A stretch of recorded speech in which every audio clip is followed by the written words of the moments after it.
บ่โสดดนแล้วได้เจ้าเนี่ยโสดดนแล้วโสดดนอะไรยังอยู่ยังไม่ได้คิดยังมีครอบครัวติหรือว่าคิดอยู่คิดก็บ่มีไผจะเอาย่อบ่แม่นบ่มีไผสิเอาเจ้าบ่เอาเขาไผสิเอาก็มีแล้วคนสิเอาเว้าอยู่มีคนไปเอาให้เขาไปแต่งรถ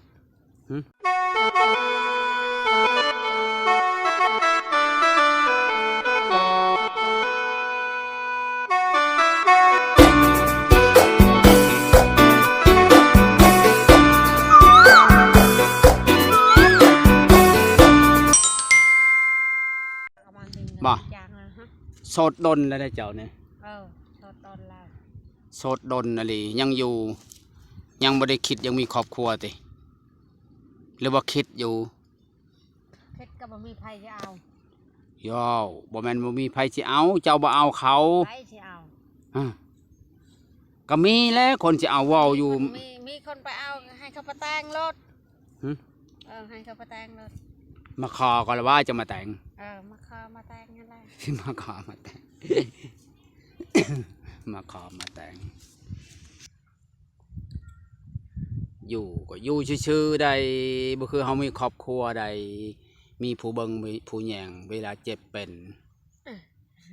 อะลีเลยฮะมีครอบครัวก็อยู่ชื่อๆเด้มีครอบครัวก็มีผู้เบิ่งผู้แยงได้เฮาเจ็บเฮาเป็นเขาก็เฮ็ดเวลาเฮาเป็นแม่นล่ะวะเฮาอยู่ผู้เดียวเฮาอยู่อีหลีได้บ่คือคนมีครอบครัวได้เฮ็ดชวนให้หยังเขาก็เฮ็ดซอยเทื่อเฮายากเพิ่นก็ฮดชวนเพิ่นก็แข็งแรงดุคือหยังแล้วเราขยันหลายเท่านี่โอ้คันคนเป็นผู้หญิงค่อยเอาแล้วแหละเราขยันเลยได้เฮ็ดเวียกเฮ็ดหาอยู่หากินก็เก่งแล้วมักใส่มองจำได้ใส่มองล่ะใส่ปูใส่ปลาแล้วมักใส่มองลงมองหาแล้วมักแล้วนี่คือเราอยู่ไกลน้ำเห็นแล้วเราลงลอยน้ำไปหาปลานี่โอ้ยจะเอาเงินขายปลาจะปฏิวัติอะไรโอ้ยเราหาเก่งเลยเจ้ายังว่าอยู่ดนแหละเจ้ายังไปอยู่เฮ็ดไปช้างมีผู้มักเอาโลดฮะมีคนมักก็เอาเคยสิบ่เอาว่ะตัวมีเรามักเลยได้เรามักให้เราไปแต่งเราไปขอเลยขอกะโยคาแดงแพงเลยเด้อสมราคาสมไรฮะอายุจักปีแล้วก่อนเจ้าเนี่ย30แล้ว30ยังแจว30ตัวแจวมันเขาแล้วว่า30ยังงามบ่จัก30ยังแจวบ่ตั้งแต่เลิกกับผัวยังบ่เคยจีบผู้บ่าวเลยว่าเจ้าเนี่ยยังบ่เคยเลยว่ะหรือว่ามีคนมาเล่นนำเจ้าอยู่มาเล่นกับมาเล่นซื่อมาจีบเจ้ามีบ่คนมาจีบเจ้ามาลมเจ้ามีอยู่บ่แล้วบ่มีเลยติหรือว่าเขาบ่ลมเจ้าหรือเจ้าบ่ลมเขาบ่ได้มีคนมาลมให้มีอ้าวบ่ได้เห็นคนมาลมตั้งแต่เป็นโสดยังไม่มีใครมาลมเลยบ่เจ้าวันเนื้อคู่จะมารอบนี้บ่จ้า เจ้าวันเนื้อคู่จะมาแล้วเนาะสงสัยเนื้อคู่จะมาแล้วรอบนี้ตูมีก็ให้ติดต่อให้ว่าบ่น้อมแบบไปบอกให้แน่นะว่า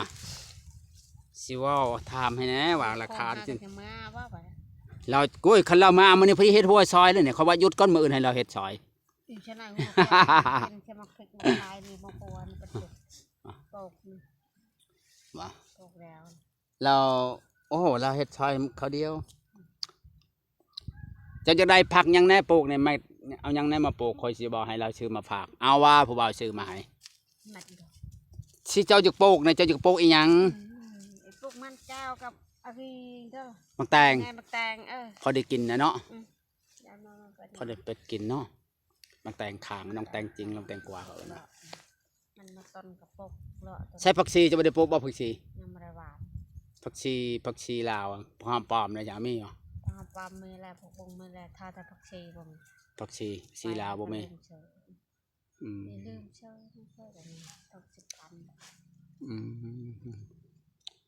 แล้วหากินมาได้มื้อนี้กินยังมื้อนี้แต่เช้าตอนเพลนกินข้าวเที่ยงกับยังจ้ะ ตะกะแตนลูกสาวเป็นยังตะกะแตน ยังตะกะแตนอยู่ใส่ ตะกะแตนไว้ ไปเยี่ยงไปได้ไปช้อนเอา เพิ่ง เออ น้าบ้าลงตาเพิ่ง ตะกะแตนน้อยๆฮะมันก็แซ่บอยู่ติตะกะแตนน้อยๆนะ ต้องก็เขียวอันเท่นแจง เนาะไปช่างจิ้มให้ไปช่างแขวฮะ จังลาม สนักผู้บ่าวเห็นไปช่างคุยกันก็จิ้มแขวกินไปช่างนะเขาว่า กินตะกะแตน สนักผู้บ่าวโอ้ผู้สาวนี่นั่งคุยโทรศัพท์ก็จิ้มแขวเจ้าคือบ่ได้เฮ็ดผู้ชายผู้สาวบ่ปล่อยละเลิงฮะ เฮ็ดให้ผู้ชาย อ้าวก็เฮ็ดให้มันงามนะก็คนก็ อยู่ให้แต่ผู้ชายแล้วก็บ่ได้เฮ็ดแล้วเวียกนี่ บ่แม่นก็แต่งหน้าแต่งตาแน่เวลาผู้บ่าวย่างผ่านก็เห็น เขาเวลาแต่งไปอย่าไปแต่งกับ ผู้บ่าวมาเห็นเพราะผู้สาวน่ะอยู่ชวนคืองามนี่เขาก็แวะมาจีบแล้วว่าอันนี้เราบ่เฮ็ดผู้ชายผู้สาวหยัง ไปจีบดังเขามัก ฮะ เขามักเขาว่าอันนั้นเขาแต่งตัวงามอยู่งามเขาบ่ได้เฮ็ดเวียก โอ้ยก็เฮ็ดเวียกนำแล้วบ่ เฮ็ดเวียกบ่ ทั้งเฮ็ดเวียกทั้งอันนั้นแล้วบ่มันสิแต่งตัวบ่เฮ็ดเวียกก็เฮ็ดแล้วบ่ก็มันงามๆแน่ให้ผู้บ่าว ใส่แบกพื้นปนให้มันก็ออกมาแล้วเขาแปลงน้ำแดง เขาดงแต่เช้าเพิ่นจะเท่าไป เขาเฮ็ดหยังดอง เขาแบกละหัว ใช่ละหัวฮะ อันนี้ ละหัวยังละหัวตั้งแต่โดดนี่ละหัว หัน เก่า ก็แบกนะฮัน ละหัวเก่า เขา อ่ะ ป่ายังบ่ละหัวตัดใหม่จ้ะ ตัดไปให้คือยังบ่ได้ เจ้านี่ยังบ่ได้จีบผู้บ่าวแล้วหน้าก็ขี้คร้านเบิ่งดูแลตัวเองแล้วก็ปล่อยให้สุดโทรม เออ กันได้พ่อผู้บ่าวคนหนึงเนี่ยยันเจ้าโหยครีมเท่าใดก็บ่พอจะทาน ยันนาเกียงไปลอย เขาว่าเสื้อมาโลดอีทาน ผู้บ่าวชื่อมาเจ้าสิถึกเจ้าสิใช้ครีมอีหยังผู้บ่าวชื่อมา จะครีมไปสั่งมาจากแรกคนบ่เคยใช้ครีม ฮะเจะบ่เคยใช้ครีมหยังเลยบ่บ่เคยทาครีมเลย ทาตะแปงเท่านั้นพรทา ทาผ่อนทาแป้งก็ทาให้มันหอมซื่อๆอันนั้นคือมัน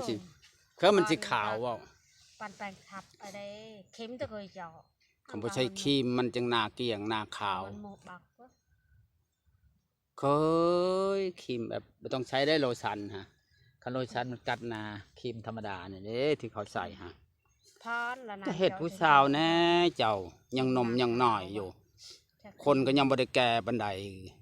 ห้างชาละไคเขาใช้ครับมาหมักที่อันนั้นกินมัน อืม ชิวหมักแต่พรกับแปงเท่านั้นเวลาปนชิมจะทาทุกวันละลูบใช้แล้วก็ไปแล้วไป ถ้าเอาแต่ยำบุญยำชินให้ได้มันจึงขาว ยำบนยำชิ้นยำนี่แล้วก็ว่า